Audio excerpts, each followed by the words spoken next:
good afternoon, and welcome back to the NutriSave podcast. It's just me today, unfortunately, so you're just going to hear me, ranting on. We're going to be talking about the Olympics today, all the controversies, all the drama that's been going on. So you just have me, Joey, still in boot camp. Continue to send him your thoughts and prayers. We're hoping that he's able to kind of get into that Marine shape and be able to go and serve our country honorably. Answer God's call. So send your thoughts and prayers his way. No doubt that he needs them right now. Anyone going through any sort of something like that would need them. But on to the matters at hand. The Olympics.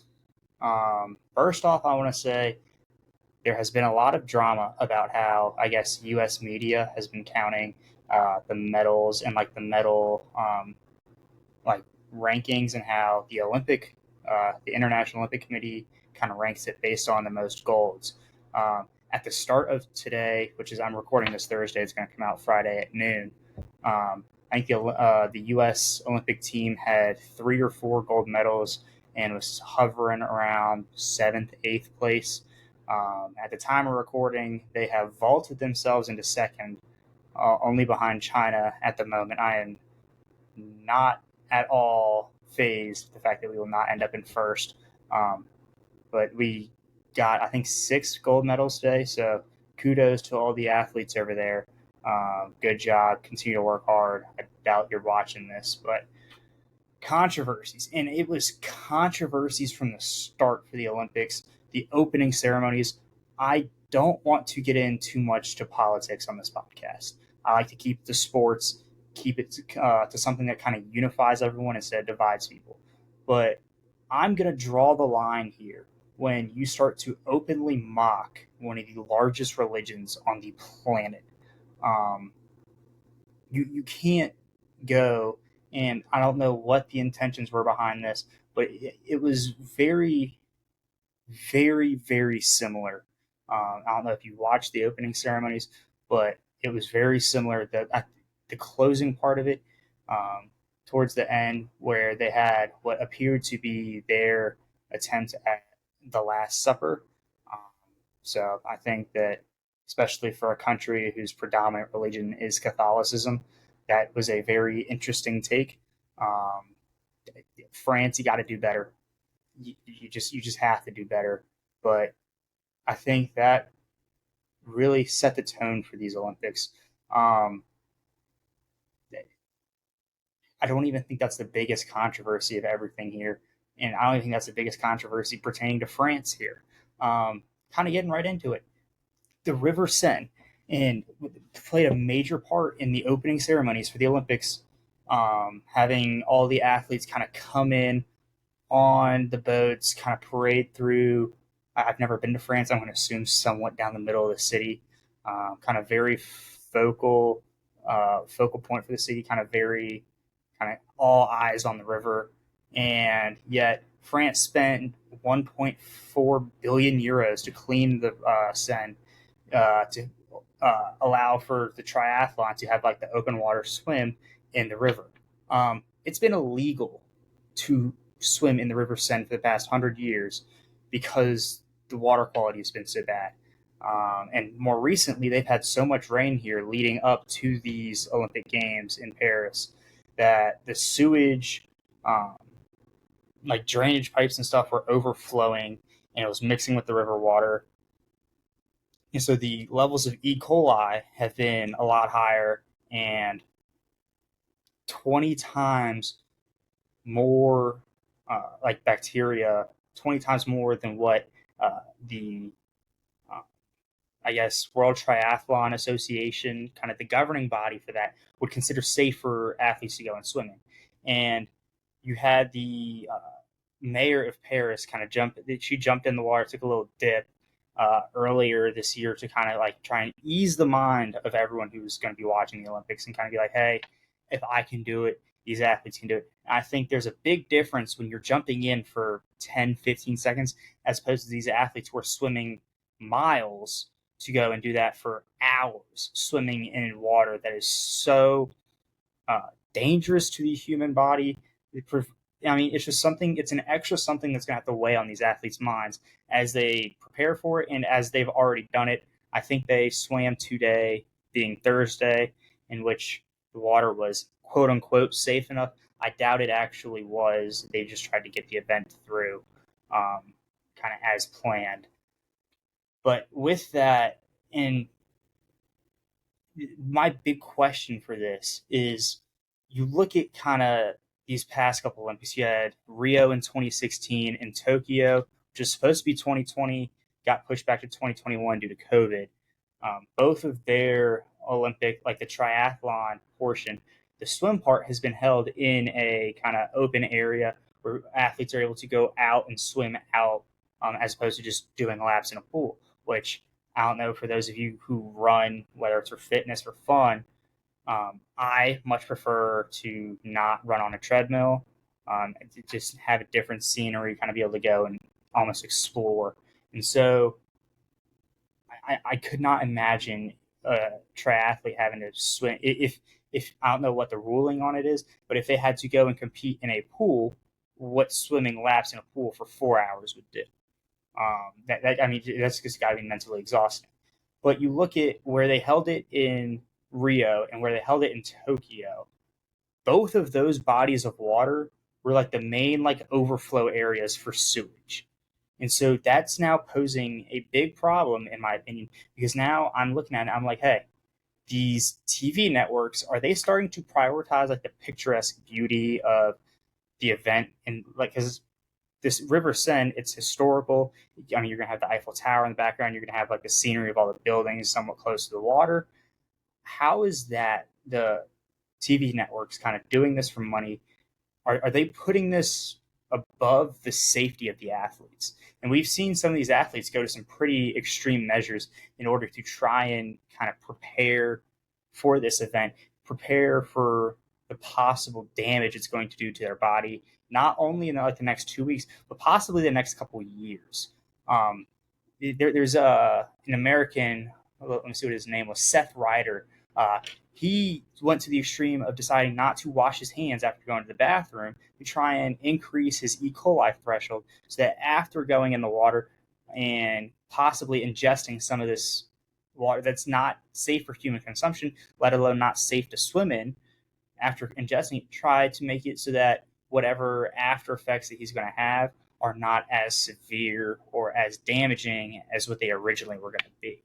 And so now, I mean, you've had other Olympic athletes go and they're trying to increase their probiotic intake to prepare their gut because naturally, anyone who's been swimming in a river, an ocean, a pool, anywhere really, knows that you're going to ingest a certain amount of that water just naturally. And so to be able to go and try and expect these athletes to swim for hours on end and not ingest water that's contaminated with fecal matter is beyond me. Why you would not just push it back and be like, hey, we really tried. We spent a lot of money here, which that's a whole nother story. We spent a lot. We really tried to get this safe enough. It's not going to work. We don't want to put these athletes at risk to anything they don't need to be exposed to, and either move the location, have them swim somewhere else, or just cancel the swim portion. Like it can't be that hard. I know they're able to make exceptions. Like they can change and bend the rules if it's going to end up being safer for the athletes. Um, and so I think that's kind of the big question I'm going to walk away with here. And I mean, you're seeing this happen in more than just the Olympics.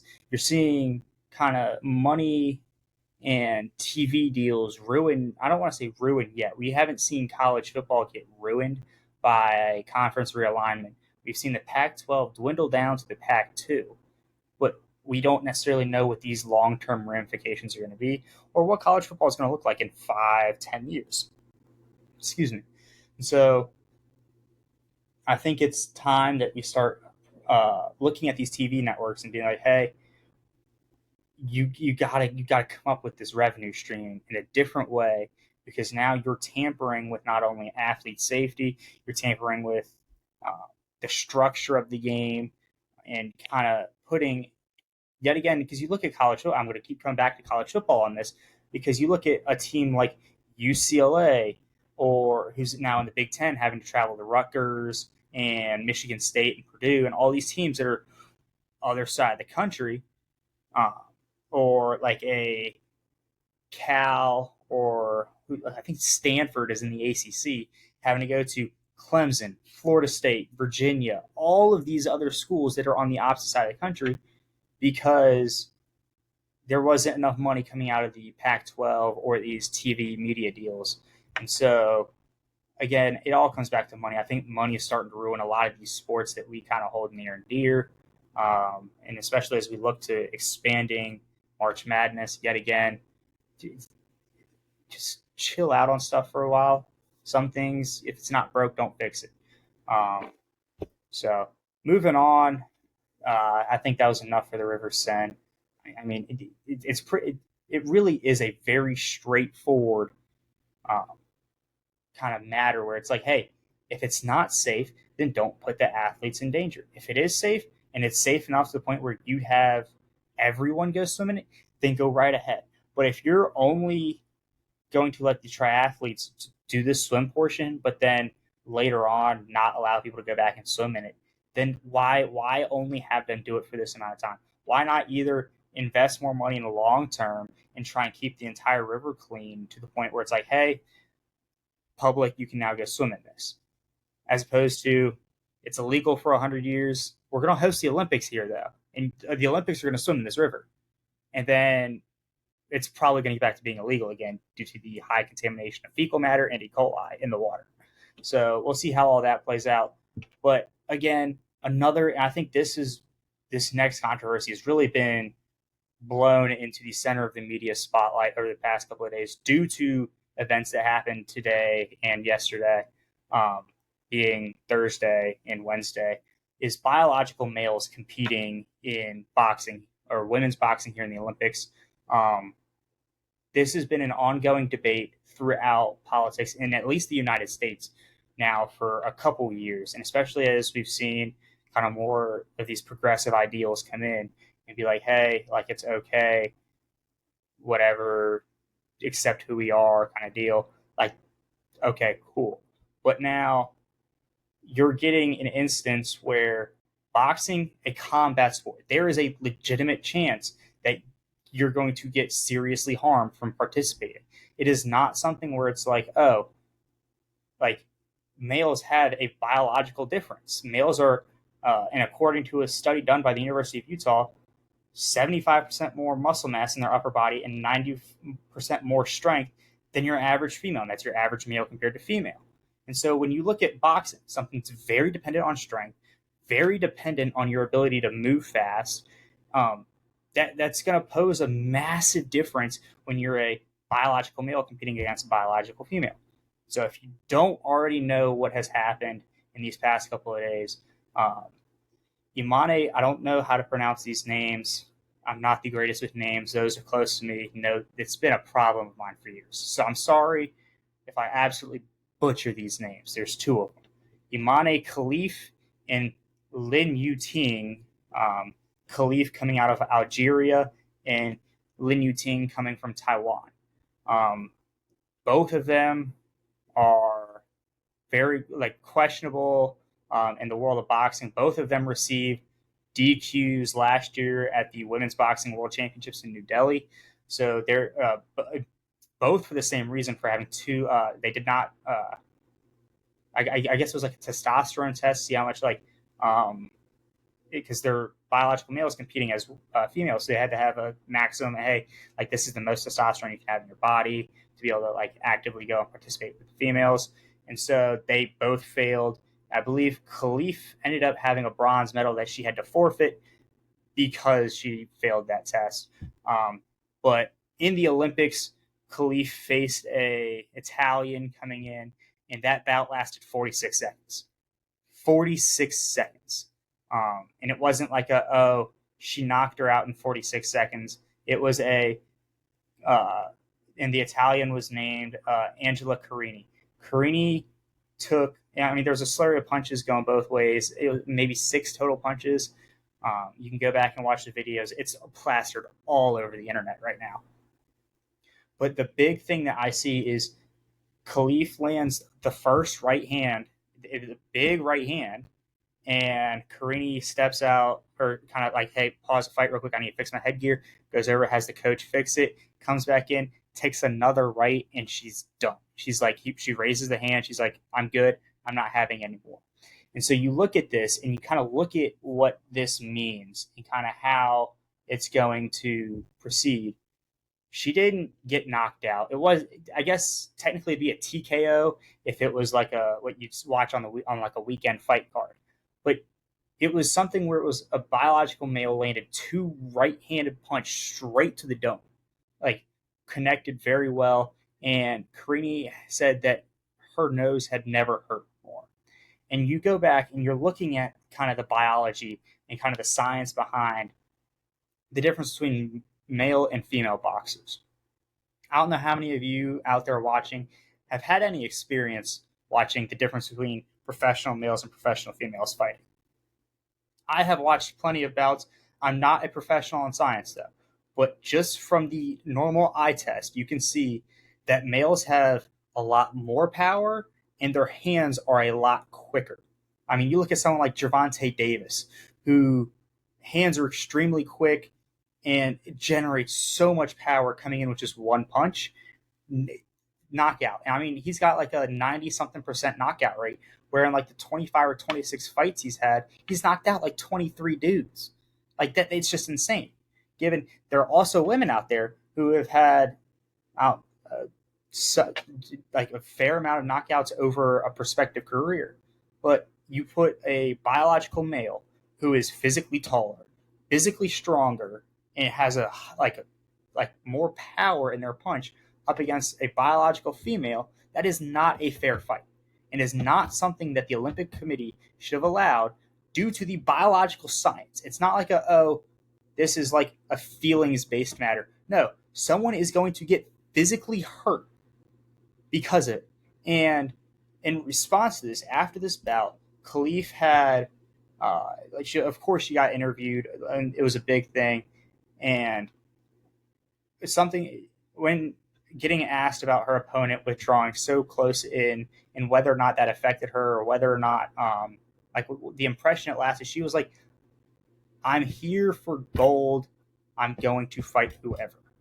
And it was something along those lines. I can't remember word for word, but it was, well, you look at that and now it's like, what is like the motivation behind this? Why are you going and competing in the female category when you're a biological male?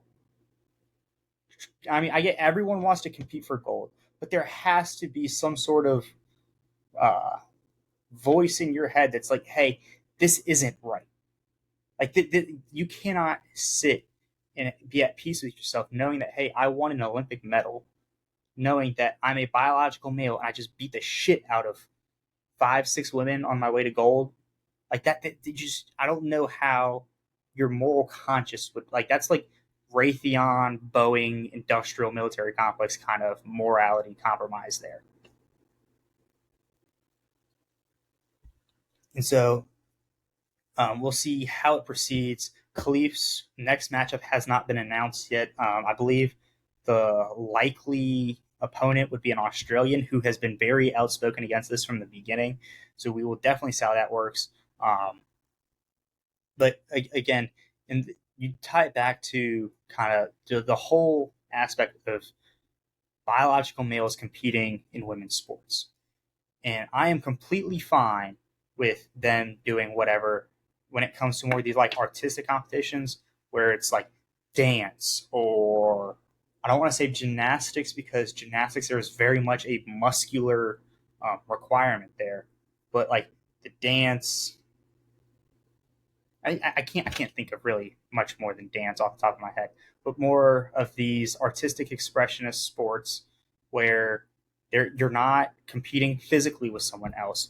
There is no real physical aspect of it to where you can't use the physical advantage that a biological male has over a biological female and use that to your advantage. The whole point of the Olympics is to be able to compete on a fair playing field and to come together as one world and unite in the name of sport. And so the fact that someone was able to compete like this, I feel like compromises that whole Olympic integrity. Um, I mean, you go back to Leah Thomas and the NCAA swimming, and how I think this was back in 2021, 2022, where you used to swim as a male for Penn, University of Pennsylvania, switched over, swam as a female, and absolutely decimated everyone. I know Riley Gaines, who was a former swimmer for the University of Kentucky, came out and was very outspoken against this from the beginning. She was one of the top swimmers in the country. Accolades after accolades, all SEC, national champion, along those lines. And she was losing by whole seconds. And to understand how crazy that is. We've seen in these Olympics, I believe it was the 1500 meter swim. Katie Ledecky won one race. I think it was the semifinal by like 15 seconds, and then won the final by 10 seconds. Given the Leah Thomas situation wasn't on that level, nor am I saying, hey, Katie Ledecky's a dude, because we all know she's not. But it's something where it's like when you get someone who is that much more biologically ahead of all the competitors, because they have more muscle mass, they have more upper body strength to be able to go and absolutely destroy the competition, then you're going to run into problems. And I get that, hey, society's starting to lean more progressive. We're starting to be, hey, it's okay to do this, it's okay to do that. There has to be a line drawn somewhere where we're like, hey, this is too far.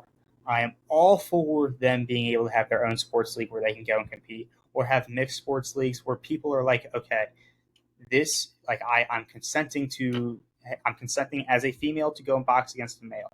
I think I can do it.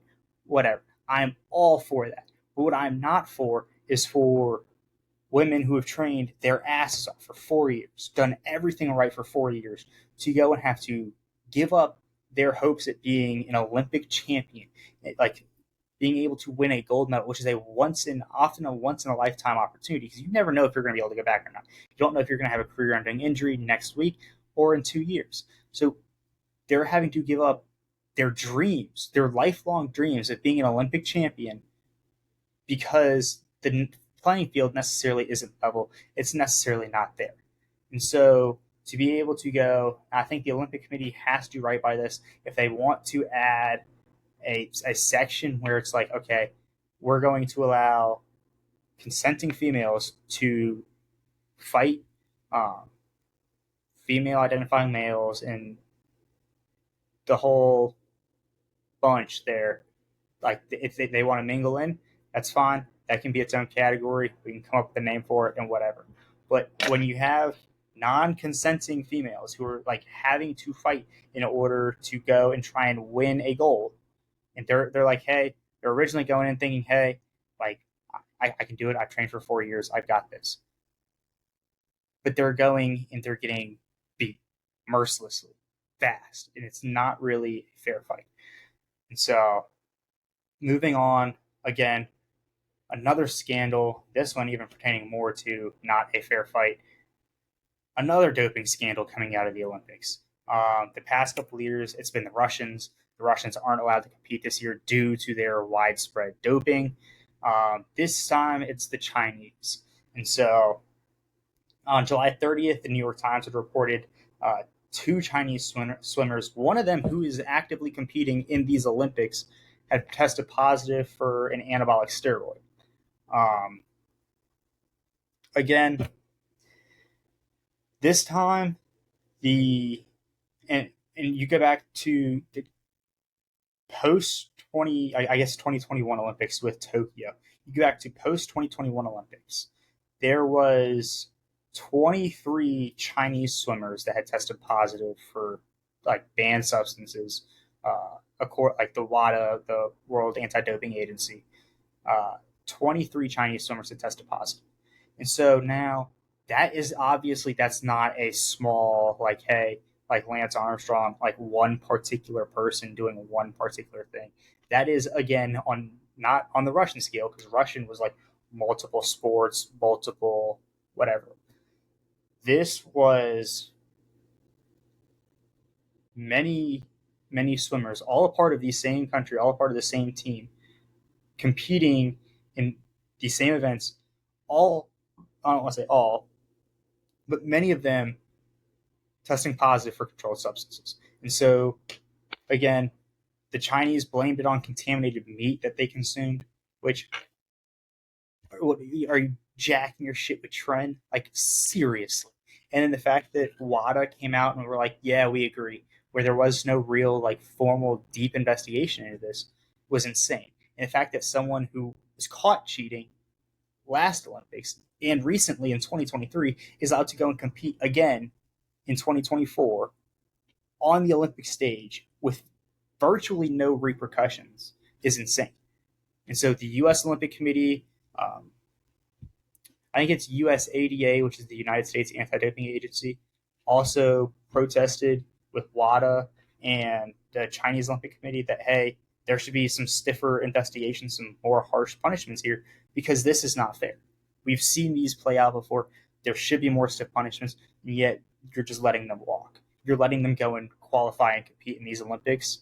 And so WADA basically came back and said, hey, this is just a big political like sham. Like, again, USA, China, not the best of friends politically, but when it comes to something like this, again, you have to, as the either WADA or the International Olympic Committee, do your due diligence and go out and be able to kind of give the world their peace of mind. Like, hey, this national team, this national swim team may have committed infractions in the past. They are easily guilty of doing wrong in previous Olympics and in previous international tournaments. We've tested them. We've done thorough investigations. We've decided that, hey, it's not going to be a problem this year. Hey, it's not going to be something that is going to enhance their performance in the pool this upcoming Olympics. Now, if you had done like an actual investigation of that and found that, that's okay. You're probably going to still leave a shroud of doubt in everyone's mind just because it had happened there and that trust is gone. But now it was just like a quick, like, oh, yeah, we believe them. Again, how are we supposed to believe that? How are we as spectators and as the world who are trying to compete against China or compete against the US or compete against France supposed to go and believe like, hey, the Chinese weren't doping, or hey, if it was if it was the US that was caught doping, it would be like, hey, how are we supposed to go and compete with them when they're doping, getting a step up, doing whatever they need to do in order to try and um, get more medals and obviously go home. And again, you look at, I don't want to say just the athletes, because there is a financial incentive for a lot of countries that the athletes get. I know for the U.S., it's $38,000 for gold, for a gold medal. I believe it's around 22,000 for silver, and then I believe 15,000 for bronze. And so I know for other countries, they get less medals. It's a lot higher. I think the U.S. has some of the lowest just because, of course, we win so many medals. Um, but yeah, as that kind of moves on, I want to see how this plays out because especially when it comes to doping, there have been much harsher punishments, especially in recent years when it pertains to Russia, uh, and how we've seen this play out where it's like, hey, we caught you cheating. We are going to punish you because we caught you. But this year it was like, we'll see. So we'll keep an eye on it. We'll see how these do. But I believe, if I remember correctly, and I did this, I'm going to kind of continue this rant real quick. There was a Chinese swimmer who broke the world record, and I believe he was the one that is tested positive less than a year ago for the controlled substance, and now broke a world record by 4/10, or not 4.4. So I guess it is 4/10 of a second, which in swimming is a lot. I mean, we saw a straight up tie. 2 silver medals were awarded in an event this year, and so that's making me think that, hey, there's a little bit of the action going on there. So again, we'll see how it plays out for the rest of the Olympics, and especially when it pertains to swimming and a lot of these like sports that kind of focus a lot more on the strength aspect. as opposed to your typical like showmanship and more art oriented competitions where it's more of like a judging as opposed to I don't want to say judging as opposed to competing, but judging as opposed to um, I can't come up with the word for it. Like you being able to determine the result of the outcome or result of the match. Um, and last but certainly not least, I think this is one of not the bigger scandals we talked about. This one's been out there for a little while, but the Canadian drone spy. And this with Canadian soccer, the women's team, I believe it was New Zealand that filed a complaint and was like, "Hey, we've seen drones flying over our practice." Canadians got busted. Um, they got a 6 point deduction. Their head coach, an assistant coach, and a sports analyst all got 1 year bans from. I can't remember if it was FIFA or if it was just international soccer in general. But that 6 point deduction and then the bans were like, hey, like that's going to be the punishment. And so Canadian soccer protested the 6 point deduction. I think he went to like an arbitration court there in France um, on the basis that the 6 point deduction unfairly penalizes the players for the actions of the coaches. And so my big question to you is, does the Canadian women's soccer team getting deducted 6 points for the actions of their coaches, is that justified? How does that play out in your mind? Um, and I'm going to continue to talk about this and come up with your answer. Leave it in the comments below. Do whatever. Talk to a friend about it.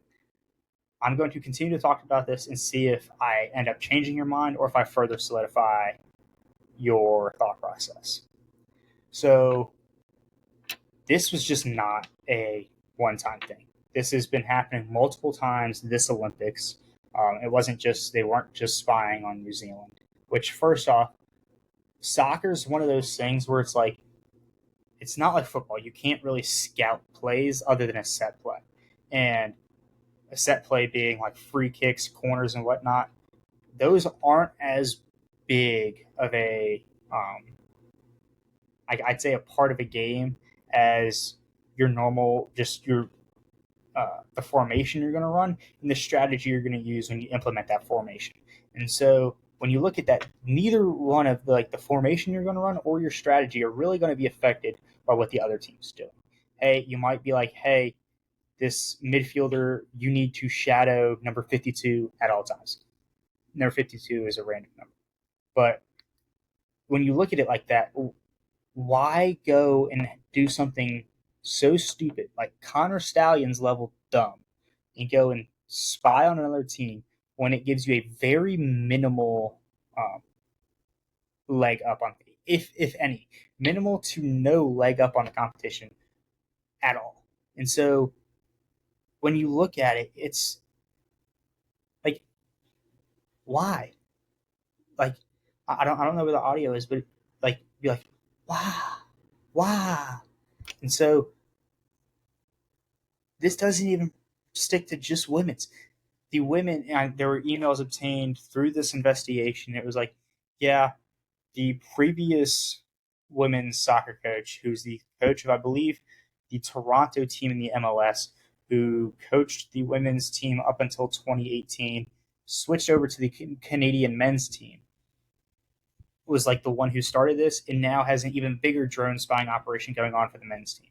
So now this is a whole Canadian soccer federation association. Don't know what the word is for it there. It's a whole problem with all of them. And to be able to go and say, hey, we're going to try and take this to court because we believe this is a too harsh of a punishment on our players who have, again, worked their asses off for 4 years to be able to get to a point where they have the chance to go be an Olympian, like, or not an Olympian, but like, of course they're an Olympian, but like a gold medalist and like fulfill their childhood dreams. And you're stripping them of that because of the actions of the coaches. The way I see this is that everyone on those Canadian soccer teams are complicit in this. This seems like it's a whole federation thing, and it doesn't just apply to the coaches. The players had to have known it because they probably played footage of that in film meetings, in like, hey, this is what we want to do. This is how they're going to line up and whatnot. While that gives you minimal leg up because a lot of that is available through already existing film that from previous competitions and previous um, outings for these squads over the numerous international competitions that go on throughout the year. Why are you filming, especially something like a drone? Like you never see something where it's like, oh, like South Carolina flies a drone over Alabama practice to record plays before big game coming up this year. Like you don't see that happening because a drone is something so easy to be seen and something that's so unusual. Like I'm not saying to go cheat, but if you're gonna do it, have someone go sit in the stands like Michigan did, or kind of do it more discreetly than a drone that is easily going to draw a lot of attention. And so when it comes to the whole Canadian Soccer Federation and whether or not that 6 points was too much, they ruled that it was not too much, which I completely agree. I think that if you're going to be like, hey, we are going or this was only the actions of the coaches, yet the entire team benefited from it. The entire team likely knew about it. The entire coaching staff likely knew about it. There needs to be bigger punishments, I think, for a stronger majority of the coaching staff. And now you go look at the men's side. I'm not entirely sure what the situation is going on with the men's Olympic team and whatnot for Canada. Haven't really followed men's soccer that closely. It's a U23 tournament. A lot of the big soccer stars aren't really in it. Um, so there's just not as much of a draw as there's been previous years. There needs to be sanctions dropped on them, both men's and women's side, that kind of be like, hey, you did something wrong. Again, another wrongdoing. You need to punish them accordingly and make an example out of them. Kind of as we move forward in technology, and as we're seeing drone technology, especially move forward with the war in Ukraine, and kind of how that's going to modernize and advance drone technology, you need to stiffen the punishment and set a precedent so that anyone thinking, hey, I can get away with this in the future is not going to think twice to be like, hey, Canada received a 4-year ban, 5-year ban from international soccer due to this being such a big scandal. That's, again, hypothetical punishment. Not sure what the actual thing is going to be. But you can't go and again, you can't give them what WADA gave to China because you're going to set a precedent basically saying, hey, it's okay to fly a drone at an opponent's practice, like it's trying to scout out a team completely against the rules, but we're not really going to set down that bad of a punishment. So kind of do as you please. So I think FIFA and again the International Olympic Committee need to come together and decide the punishment accordingly. Meanwhile, the Canadian women's team on their way to that 6 point deduction beat France and New Zealand and were sitting even and needed to beat Colombia to get through. They did beat Colombia, so regardless of that 6 point deduction, they have moved on out of group play and into, I believe, the quarterfinals is where it starts at. So the players' hopes are still alive, regardless of the arbitration case. So again, we'll see how that plays out over the course of this next week as that moves into the semifinals and finals, and whether or not Canada is able to still medal, and whether we're going to put an asterisk next to that gold medal and be like, hey, you were caught cheating when you did that. Very similar to what we did with the Astros World Series back in 2019, I believe. I'm not entirely. Hold on, we can look this up. I'm very curious on this. I believe it was 2019. Yeah, 2017 then. Yeah, it was when it was 2017 because 2019 was the year they played the Nationals, And the Nationals, even after I think the Astros were still cheating, the Nationals still beat them. It was cool to see a DC team win. I'm not a Nationals fan. I'm a Marlins fan. Many of you know that. As painful as it is, I'm still sticking with it. But again,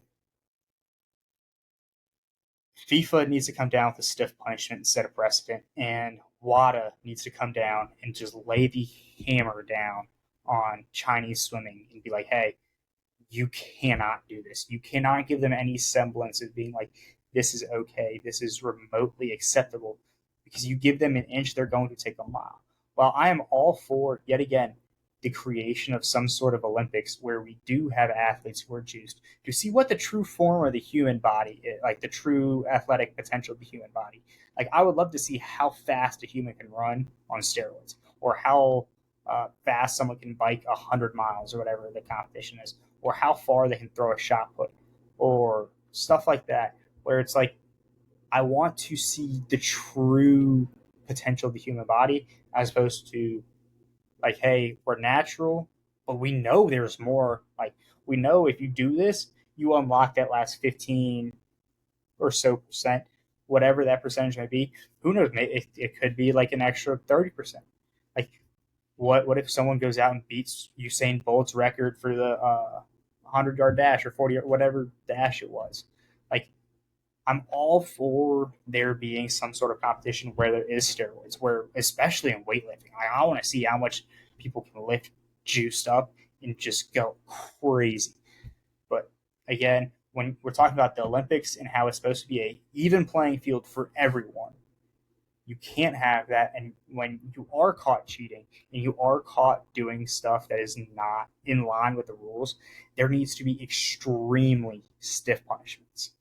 Um, those are the main scandals that have really plagued the Olympics so far. We'll see if any more come up, and I'm very intrigued to see the boxing and how the or the the biological males in women's boxing plays out.